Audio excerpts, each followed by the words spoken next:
Ta americká propaganda, která tady tohleto podporuje. Jestli já bych bude tak hodný z jiný zemi, šla teda s naší vlajkou někam. Proč nejdete domů s tím mávat? Já jsem tady, paní, s tím jsem přišel já jsem Čech, jo, takže to...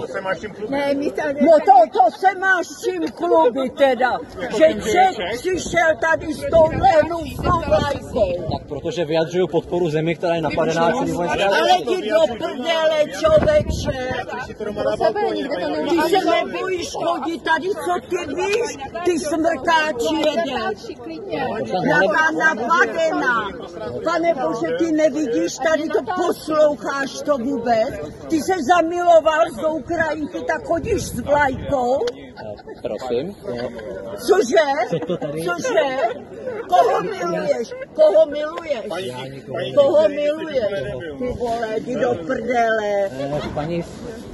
Jdi do prdele, kolik je ti roku? 16. Šulikoval někdy ještě, jo, s Ukrajinkou, tak chodí s vlajkou. Vole!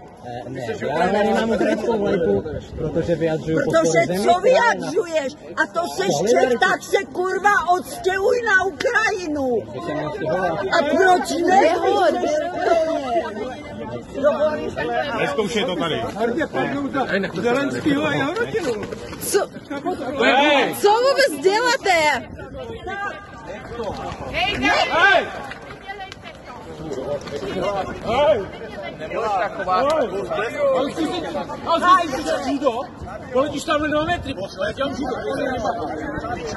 Poletíš 2 metry. Nebudeš napadat, ty hajzle.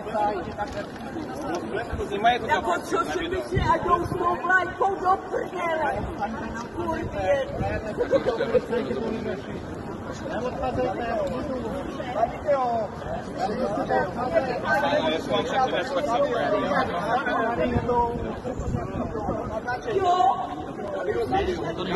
Dobré? Do první linie. Evropské hodnoty. To dobrý nápad.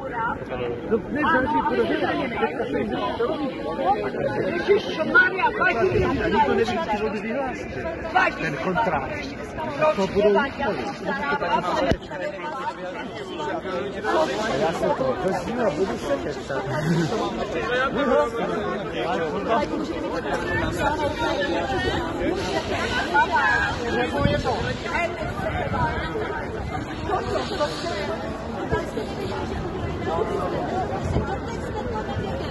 Dokud to